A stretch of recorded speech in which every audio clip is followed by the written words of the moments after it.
Hello and welcome to The Resource, the podcast propelling employer brands to recruit smarter and retain better. I'm your host, Priscilla Peters. And I'm your other host, Scott Dismuke. And Priscilla, it's March, and as we are recording this, March Madness starts tomorrow. Well, the first four started yesterday. I don't count those. Real March Madness starts tomorrow. Yes. Have you So, filled out your bracket? we're having a little fun with this to kind of build off of the R&R conference, because I know AI was such a big part of that. So there's a few of us in the office that we're doing our office pool like we do every year, but a few of us have decided, let's see how good we are with our Chat GPT prompts Okay. and who can do the best AI Chat GPT bracket based upon our prompts. So we're gonna have a couple brackets to see what we're gonna do. I do think, and obviously when this comes out, it won't quite be over yet. I'm thinking Duke is probably gonna win. You have any thoughts? That's who I have too. That's exactly who I Yeah. have. Well, I have to bring this up, and we didn't talk about this previously because I like to do this to you when Oh, we're Lord. recording live. So I was fortunate enough to go to the SEC championship game Oh, to see our Hogs beat Vanderbilt. It was a blast. It was so much fun. But I wanted to have a little call out here because I'm sitting in Bridgestone. I snap a picture and I text it to you and I say, I'm at the game. And I want everybody to know what a wonderful, friendly response I get. I get 3 words from Priscilla to they just could probably simply guess, say, but I hate you. That's what I got from you. And I know. I had to publicly call you. I wanted to give you an opportunity to apologize or to take that No, back or something. I mean, hate's a strong word, but in that moment, I was so envious of you being there because, I mean, we watched it at home and we were ecstatic and losing our minds, and because it got down to it, and I was like, Oh, wait, yeah. um, and that was really the only response I had in that moment. But Well, I'm so glad that you went. I heard that. I mean, we played Vandy, and I heard it was in Nashville, and that we outnumbered the Vandy fans. we may have outnumbered them. I would think it was probably 50-50ish, but Okay, but still, that's a win, I I feel will like. I will tell you the Vandy fans were much, much, much louder than the Arkansas fans. They were What? super nice. They were great. The Vandy fans were much louder than Arkansas fans. Oh, I'm But disappointed. I'm but they disappointed. didn't give away trophies for loud fans. They gave away trophies for That's victory. what I'm talking about, Scott. That's what I'm talking about. Well, listen, I'm excited. I hope we make a little run. I mean, I think we have a shot. We're going to need some luck along the way, but let's just see how it Yeah. goes. And Yeah, the one thing I've learned in my what now 4 years of being a Razorback fan is that it's usually full and chalked with disappointment. it So is. It my is. expectations are low. So we'll see. Hopefully by the time we record this, I think if we can make to the Elite Eight or even the Final Four, I think that's somewhat of a victory. Yeah, agree. Agree. Well, cool. Well, yeah, I'm excited. It's gonna be fun for sure. So Yeah. we'll see where it lands. Yep. I have Duke winning too. I can't remember who I had in the final game. Maybe Duke and Houston. Does that sound right? Yeah. Yeah.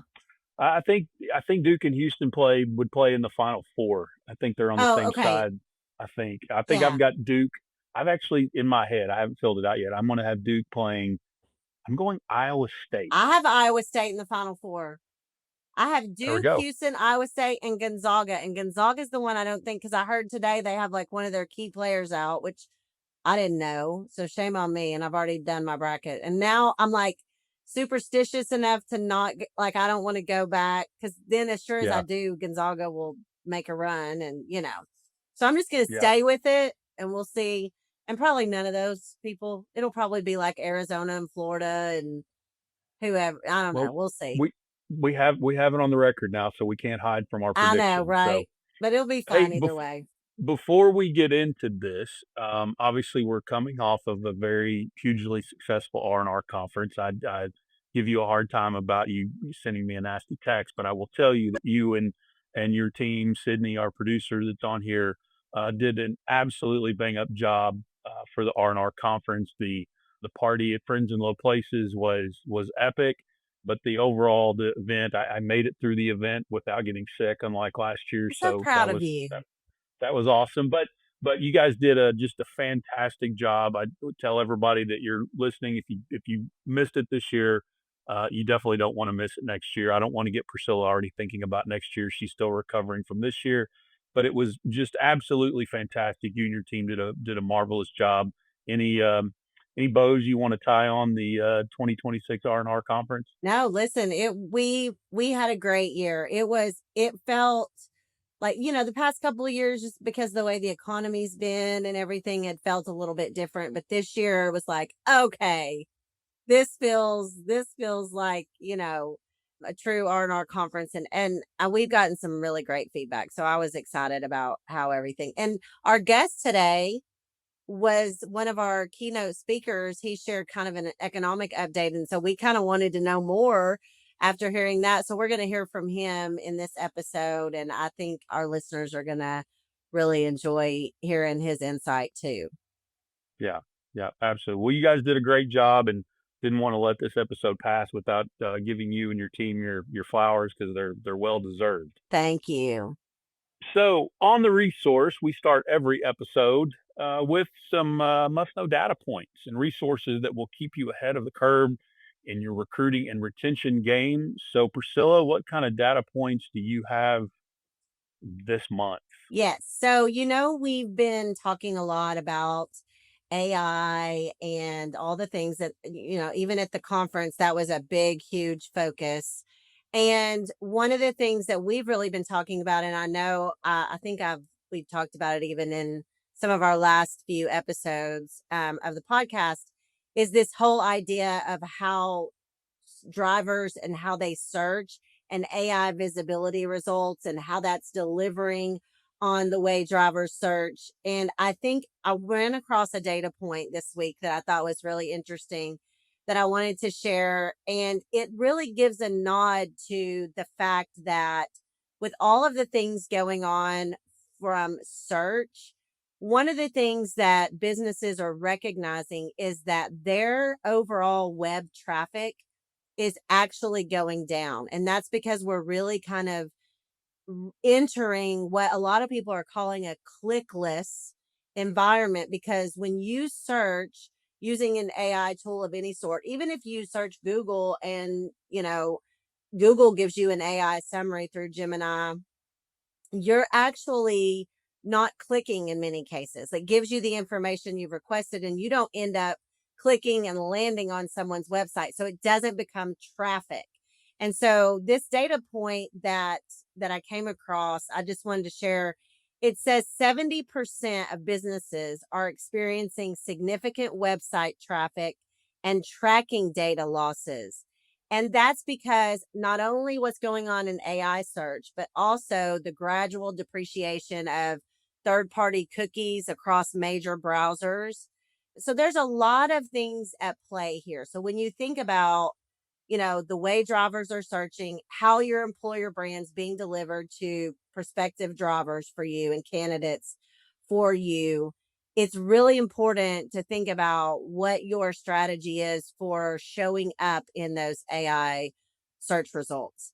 And so that's something we've been talking about a lot with our clients. We talked about it a lot at the conference, but 70% of businesses are saying, hey, my traffic is actually going down. And so what is that? What do I do? What kind of strategy do I have behind showing up in AI search visibility? So that was just one thing that I thought was interesting. What about you? What do you got? Yeah, so since we recorded this last, PDA put out our 2025 annual driver retention report. I think we put that out, I think it was actually the week of the conference. Yeah. So we'll make sure that we put a link in the show notes if you want to download that report. But I think one of the things that I kind of wanted to point out from that report that we saw in 2025 is that the same issues that drivers raised in our conversations with them during their tenure in 2025, they also showed up later in the exit interview data that we did. And I'm not saying that it's coming from the same driver. Some of it may be, But when we looked at our conversation data, when we looked at our exit interview data, the same issues were consistent. So what we saw were equipment reliability, inconsistent miles, poor scheduling, and communication gaps. And what's important there is nothing new showed up. Nothing new showed up in exit interviews. It was kind of that same data that carried over. And so what that tells us is that turnover isn't random. It's a progression, right? And so drivers just don't decide to suddenly leave. There's a point that they reach after repeated disruption. And that's really what we saw in 2025. And the real big theme, and you'll see this if you download the report, is predictability. And a lot of the questions we get is, well, how can we provide predictability, particularly around pay, particularly around miles, in a very unpredictable market? I know we're going to talk about this in a little bit with Thom, but how can I provide predictability in an unpredictable market? And what that means is, and what we saw is that predictability, when you can't provide it with freight and consistent miles because of how the market is, it's really then going to be very heavily spent on equipment reliability, having them to be able to run miles when they can, and really those communication. So it's really about controlling the things you can control when the economy or the freight market itself isn't controllable. So just kind of really interesting data there of what we saw from the early conversation from early tenure drivers to exit interview data and how all of that was the same. All right, that's good. That's very interesting. And honestly, like, probably good news that it aligns, because it means it's an easier, if they understand their data, they can probably kind of fix both ends of the funnel, if you will. Well, absolutely. It makes it predictable, Mhm. right? So if you know what those trouble points are in the exit interview data and you see that in your active drivers, then that's something, if you have the ability to quickly identify and quickly intervene with those drivers, it makes it, doesn't make necessarily retention easier, but at least gives you a heads up of, here's the drivers that I need to focus on because the data shows that this is what leads to a voluntary termination. Gotcha. Yeah. All right, that's good stuff. Well, let's dive into the interview that we have today. I'm really excited about our guest. Yep, let's go for it. All right. All right. Well, it is time to introduce our guest who is joining us today. Thom Albrecht has been a leader in the transportation industry since 1988 and currently serves as Chief Revenue Officer at Reliance Partners, where he's been since 2020. He previously held senior executive roles at a large motor carrier, helping lead a significant financial and operational turnaround, including major asset sales and complex regulatory resolutions. He also recently spoke at our recruitment and retention conference in Nashville. Welcome to the show again, Thom. We're so excited to have you back on. Listen, after we heard what you had to say in Nashville, we were like, we need to get Thom on and ask him some more questions. Well, it's So, great to be so here. here we are. We appreciate you joining Always us. good luck. Yeah, you're our first repeat guest on the Right. resource. So Yeah. I think we get you on 3 times. It's a free set of steak knives or Okay. something along those Listen, lines. those steak knives that I got from a different group have worn out, so it might be worth shooting for.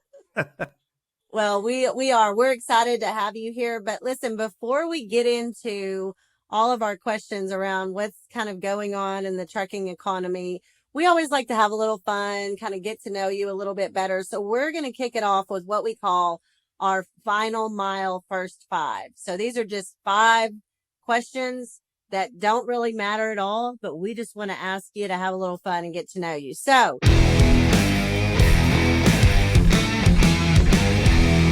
the first question is, if you could time travel, would you visit the past or the future? I think I'd visit the past. Yeah, because the future we don't know about, and of course that could be fun, but the past, there's so many eras, centuries, things I'd love to visit, from the American West in the 1800s to maybe Gothic times in Germany and other places in Europe centuries and centuries ago, to who knows what, maybe all the way back to the birth of Christ. Okay. I love it. I There we love go. it. So aside from the past or the future, is there one place you've always wanted to visit that you haven't? I have not been to Australia or New Zealand. And those would be sort of on a bucket list. Maybe St. Andrews, the golf course in Scotland, right off the top of my head. Those are two pretty good options. That's it. Listen, Australia's on mine too, for sure. Okay, number 3. What is your favorite either newsletter, podcast, an account that you follow that you just are like, this is my go-to? It can be work related or not. Well, a lot of times those things kind of run in cycles for a while. You'll really be hot on something for 3 to 6 months. Lately, I've really enjoyed Megyn Kelly, and she's different than when she was on Fox News or even NBC. She's still very intense, but her sense of humor flows through really well. She does great interviews. So that's one. I think another one is from a print publication called Zero Hedge. That's one word. It's the intersection of economics, I guess a little bit of politics, but more economic issues with more of a libertarian slant. So I enjoy that. And then there's a thing called STL Sports Hub for St. Louis that they've got a litany of podcasters within that, including one of the favorites of both Scott and I, Bernie Miklasz, longtime St. Louis, I guess you could say sports journalist. He's done print, radio, television, and now online. Okay. Yeah, I'm all for that. We were talking all St. Louis Cardinals type stuff before we started recording, so we won't bore our listeners with that. Okay, so if you could have dinner with any celebrity, who would it be? Wow, that's a good one. Well, I'll do maybe 2 if I can. So I'd love to have dinner with Scotty Scheffler, the golfer. And then if I could go back in time, he's deceased, but Jack Kemp, the former congressman and held different positions in the White House, just a champion of both free enterprise, but also opportunities for those that were not born with a silver spoon. Maybe Lou Holtz, who just passed away. And then I guess from another, perspective, someone who's alive, boy, that's Nick Saban. And I'm not even an Alabama fan. There you go. He's just such a fascinating individual, thoughtful, obviously an amazing legacy. If I couldn't get him, Coach Signetti. There you go. Okay. Certainly pertinent. Hey, and with Jack Kemp, you get the politics, and you also get the sports with his time with the Buffalo right. Bills. Former so you can get 2 birds with 1 stone there. That's right. Love it. Love it. Okay, number 5, last one. What is the best advice you've ever received? I've been fortunate to receive a lot of good advice, but if I had to boil it down to just 1 or 2 phrases, one is a phrase I heard about 40 years ago, and it was, the greatest waste of time is the waste of time in getting started. And there's a lot of truth to that. And then bad news does not get better with age. So I think both of those, just dealing with reality, not putting off tough decisions. And a lot of times that is probably as equal for your personal life, not just for business decisions or anything like that. Yeah, absolutely. Listen, Thom, I will say, for not being prepared for those questions, you popped off the answers very quickly. That's impressive. Well, So, okay, we're going to kind of dig into the meat and potatoes of why we really asked you to be here today. Although I did gain some insight. I didn't realize you were as into golf as you are, but I kind of got that from some of your answers.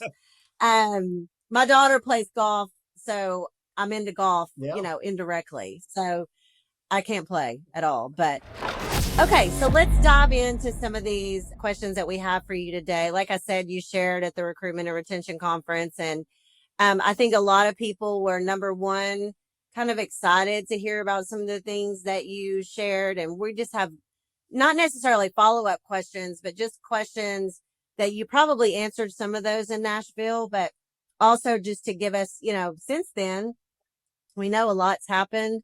Since then, I know we're going to dive into a little bit of that. So first of all, we want to just start really big picture level. So what is the current state of the freight market, and what is your outlook for as we're moving through 2026? What do you think we should be expecting? I think we should continue to expect a lot of volatility. The freight market has clearly been improving, mostly driven by supply changes that have been favorable for the industry. It's been racked with excess capacity for close to 4 years. I would say in the very short term, because your event was in very late February, I think all of us are a little bit concerned that rising energy prices, including gasoline, will have a little bit of a negative impact here. And I don't think we are anywhere near the peak, for gasoline prices. So I'm a little worried that, similar to a year ago where the market was improving, although this year it had been clearly improving at a greater level as witnessed by tender rejections and the improvement in the spot market, it was not as dramatic last year, late 24, the first 2 months of last year, but it was clearly improving. I am concerned that we're going to have the second year in a row where something comes along and undercuts what should be a normal recovery finally for the trucking industry. So last year, tariffs undercut it, and whether an individual's in favor of that, neutral, or even against it, it's clear that what that led to was an analysis of, a paralysis of decision making.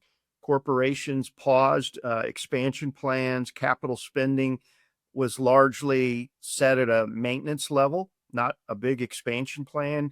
Consumers were a little bit confused and didn't go out on a limb. And so I'm concerned now that for the second year in a row, we may have something that undercuts what is clearly an improving environment. I guess the one contrast would be, because motor carriers have to pay fuel so frequently, every other day, many of them have to pay every day, that there's still a carrier that was vulnerable 12 to 14 months ago. Well, and they still are operating. This might be the straw that flushes out a lot more capacity on top of what's happening from a regulatory perspective. So maybe it will hurt, but maybe only end up being a drag for a quarter or two, if indeed the Iran war goes on beyond, let's say, the end of April.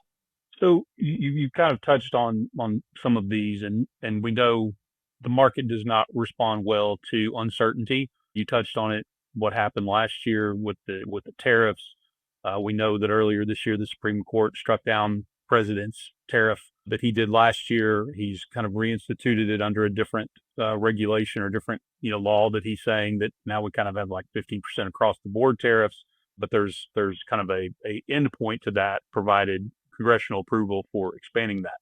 So we still have a little bit of uncertainty with the tariffs. You mentioned about what's going on with the war in Iran. We've got the closure of the Strait of Hormuz, which we know is a major thoroughfare for oil throughout the world. Just kind of given all of that, you've kind of touched on some of it. What are you seeing there? What should people be in the industry be paying attention to as it relates specifically to tariffs and the new tariffs that the president has put out there for I think it was 150 days. Yeah. That was it's different now, but it was 150 days, and of course, fuel. Yeah. And so if we go back just even a step there, so when the administration lost the Supreme Court challenge on tariffs, that was under a section called IEEPA, and that impacted, I think most people suggested, about half of the tariffs that were out there. So they're in the process, or that went away immediately, and companies are in the process of getting refunds. It'll be interesting to see if they use that as a little bit of a stimulus by doing, for example, retailers maybe calling it the spring tariff discount sale. We're returning the savings back to consumers. That might be a little bit of a positive there. But yes, you're correct. Basically, tariffs were going to be kind of a non-issue after that court case was lost. Yes, there's still tariffs on steel and some other things, but because the limitation is 150 days unless Congress approves it, I think most people felt like it was going to be a dormant issue from here on out. I do wonder if the situation in Iran is going to keep the president so focused that what could have been a series of aggressive tariff actions throughout March and April, we might not hear hardly anything. So that might be one of the few good things that comes out of this. I was prepared. I think most people were prepared in their mindset that tariffs were kind of a non-issue. And I don't mean to belittle that they're non-existent, but the volatility, the uncertainty was on the verge of being in the rearview mirror. And now we have a different thing that we're looking at with Iran and energy prices. Yeah, I think it's gonna be interesting to kind of follow all of that and see how long this conflict is gonna carry on and all of that. So we'll be watching that, and we may even be reaching back out and getting your feedback on some of that. So switching gears just a little bit, we know the FMCSA is committed to improving enforcement and improving public safety on the roadways. And last year they kind of started to begin really looking at that a little more. I know even the administration had some things come down that impacted this as well. In your opinion, what are additional steps that they need to do to take to ensure that motor carriers are compliant and operating with integrity, especially when it comes to the CDL process? Well, I'm excited, along with most people that are honest in this industry, about what is coming out of the FMCSA in conjunction with the DOT. But I think let's start with a little bit of what we know about. For example, there needs to basically be more teeth behind some of the announcements. So let's take the English language proficiency. Unfortunately, a driver can be written up for being deficient in English, and then that's the end of it. That driver does not have to get or go through the officer that wrote him up and show that he is now proficient in English. And so sometimes a motor carrier will have another driver come and pick up that driver, and they'll drive away. And a few hours later, the driver that was put out of service is back on the road, or maybe it's the next day. So my statement about there needs to be more teeth behind some of the announcements, that CDL needs to be suspended. The equipment needs to be impounded. That way, you ensure that if that driver truly is not proficient, that they're not going to be on the roadways until they have a certain level of English proficiency. So that's been lacking. I know that, for example, with the elimination of self-certification around ELDs and CDL mills, we haven't really heard what's next. And it's my understanding that the government is in the process of determining which third parties will be the approval company or companies for ELD. So we need to see that follow through. It's my understanding that they're going to have one or more companies selected before the end of the calendar year. So then it will essentially be some sort of gradual enforcement throughout 2027 and thereafter, even though they are also continuing to look at ELDs and audit some of the ones. I think maybe since your conference, there was another 14 or so that were said, FMCSA says they do not meet the standards and do not use these ELDs. So there always needs to be a little bit more. If we're going to reform the CDL schools, it's not just enough to identify who's deficient in the TPR or the training provider registry. You know, that number in early 19, there were about 6,000 approved schools, and it grew to 39,554 on November 30th. It just went crazy during COVID. And, they've, I think, shut down 8,000 plus.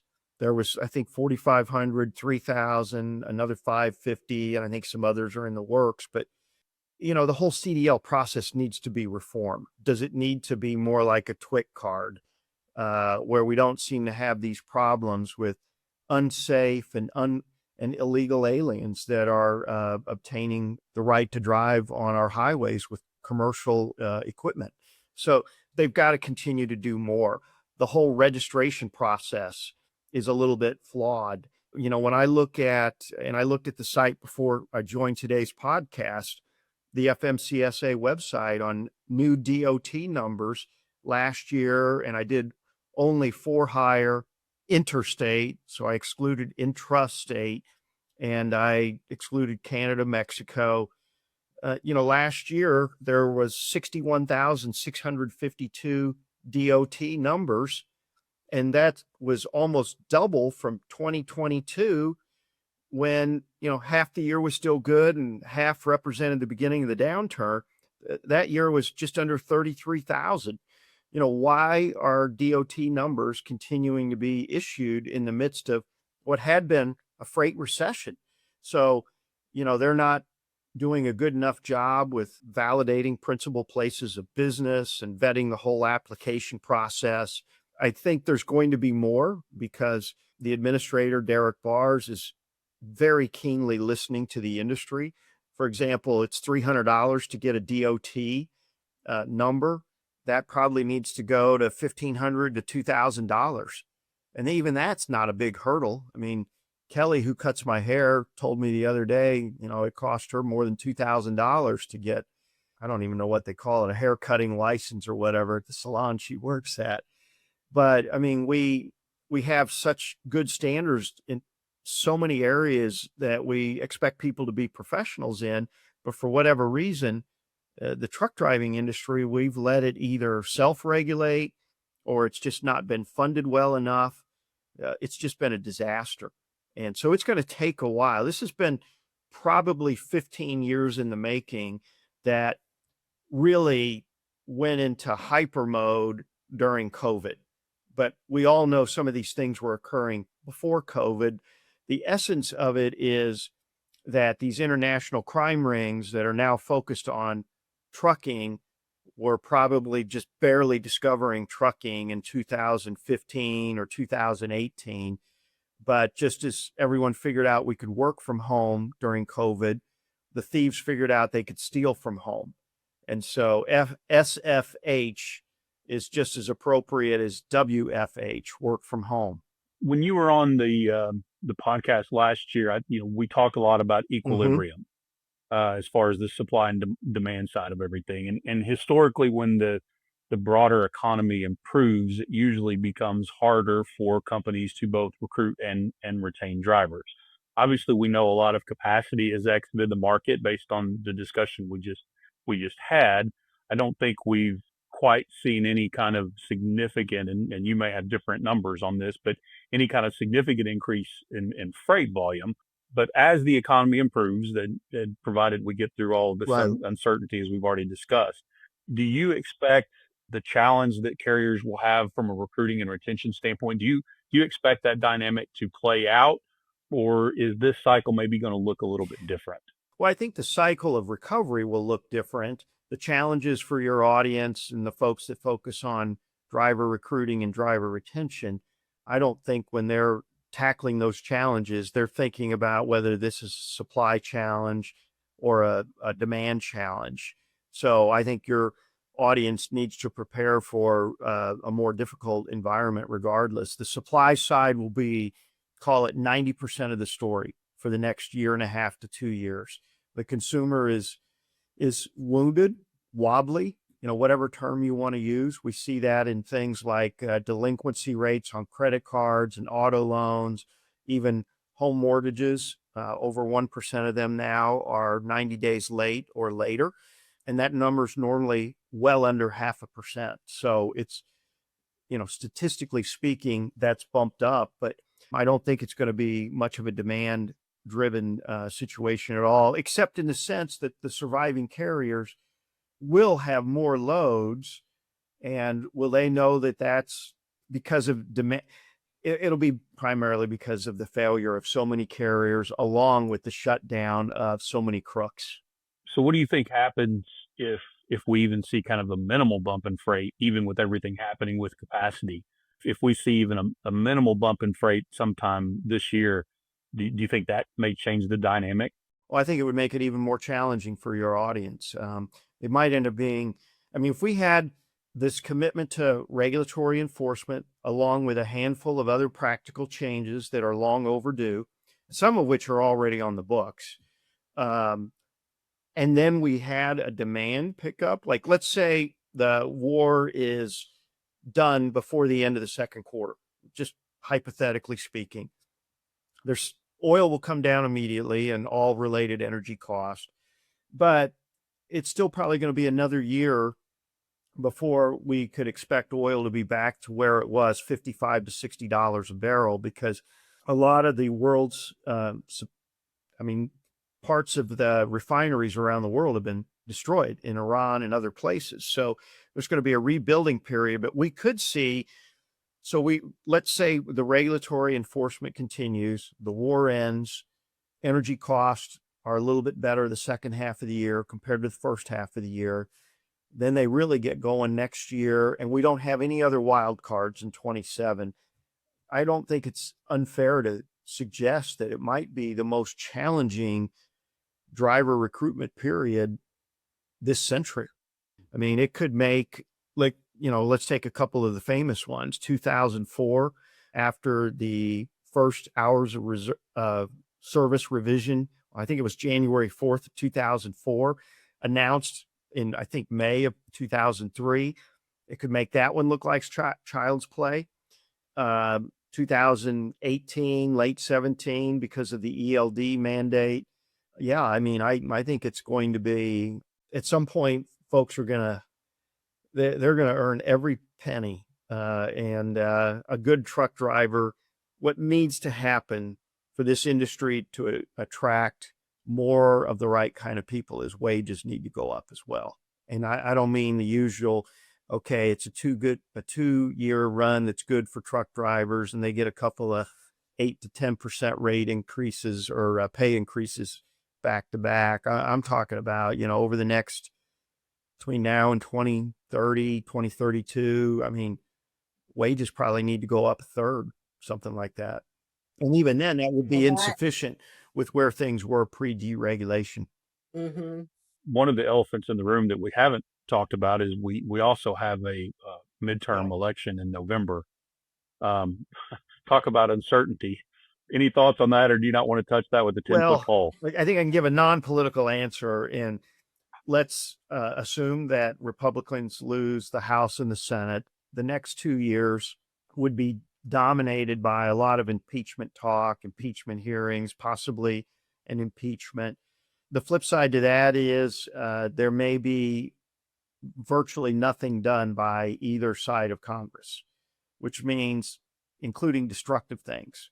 And then depending on where someone votes, you could potentially say, well, okay, the country's going to be tired of that again. And then in 2028, there could be the return of a more pro-business. It's the end of Trump regardless.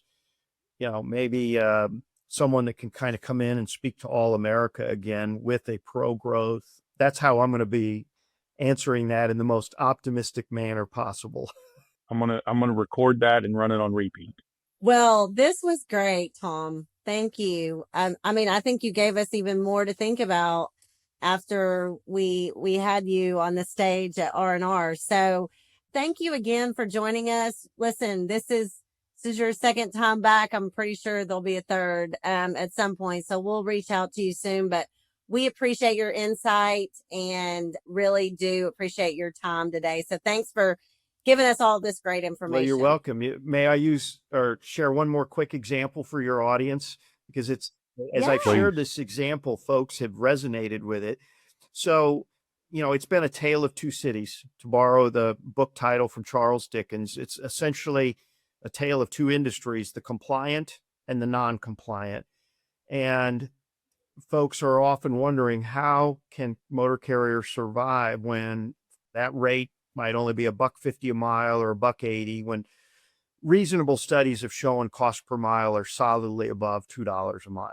And it's because there's a four-legged stool that's in play. And so what I mean by that is the non-compliant, they make money by issuing CDLs, typically a max of 5 days. They make money on leasing the truck, and they make money on all these third-party services, from third-party maintenance. They pass along fuel discounts, but because they're using exploited labor from other countries who doesn't know that a 20-cent a mile fuel gallon discount is not very good, the owner's pocketing the difference. They're running huge offshore dispatch services. They may have 100 trucking companies or more that they're minting money from as a dispatch service. And so all of those things, the CDL, leasing the truck, the third-party services, and there's others as well. By the time you get to the fourth leg of the stool, hauling freight, that's the least important. And so that's why $1.50 a mile, they can make money on it because they're minting money on the first three elements. And so I think it's important for your audience that is trying to operate within the trucking regulations, operate honestly with integrity, etc., that, you know, they understand that example. Yeah, no, that's great. And good just reminder for us all on really the state of what's going on in the industry. So again, thank you so much for joining us. We will be hearing from you, I'm sure, later on in the year, hopefully. But hopefully next time we come back, we're talking about the freight boom and all the turnaround that's happening. So we'll see. But thanks, Thom. We appreciate it. Thank you for having me.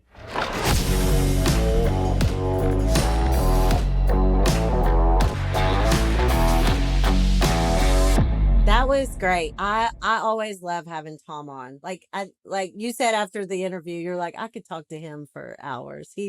Yeah, I think if we weren't careful and very thoughtful about our listeners, I think this could be one of those 2 to 3 hour podcasts that people listen to on long road trips. And Yeah. maybe we need to have one of these one day and say, okay, everybody, plug this one in, listen to it on a road trip. This was going to be a while, but it's full of good data. He's not just a great interview, but he's a great person, good person, and it's great to have him on again. Yeah, he was fantastic. Well, thanks for tuning in. If you enjoyed today's episode, give us a virtual high five by leaving a rating and review on your favorite podcast platform. And be sure to hit that subscribe button so you never miss one of our episodes. If you have any questions or feedback, you can reach out to us on social media or drop us an email in the email address that are in the show notes below. And we will be back next time. I think we're getting ready to come up on end of Q1, believe it or not. So we'll probably be doing some Q1 data here before too long. But we'll be back next time with some more fun data and insights to help you master your recruiting and retention game. We will see you next month.